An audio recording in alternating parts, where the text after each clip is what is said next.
All right, guys, so headlock defense, take 2.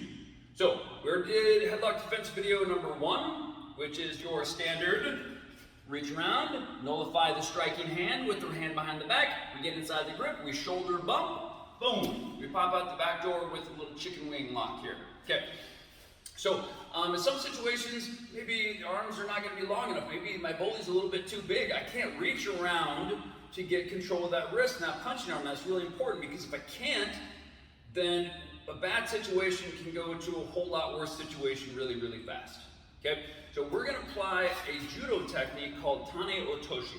So really quick, without the headlock, a Tane Otoshi looks just like this. Okay? If my partner's standing right next to me in the headlock, I'm going to simply step out a straight leg to my heel. Okay? Just like this.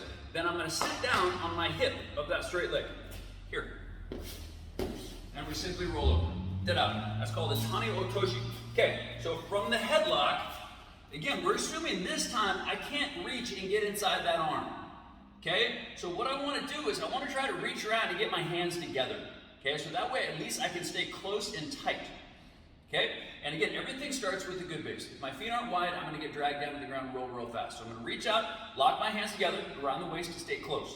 I'm going to step my right foot directly next to my partner's, or my opponent, my attacker's right foot, pointing in the exact same direction. And then, as we saw before, that left foot is going to step straight out to my heel.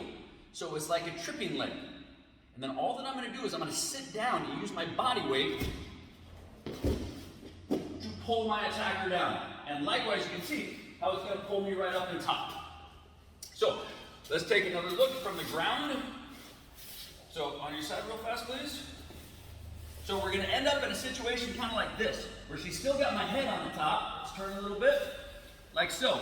Okay, and in this situation, what I'm going to do is I'm going to use my top arm here to frame against the head.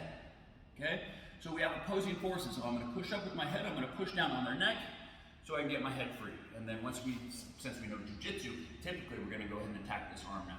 Okay, with either a straight arm lock or a Kimura lock. So that is headlock defense. Take 2.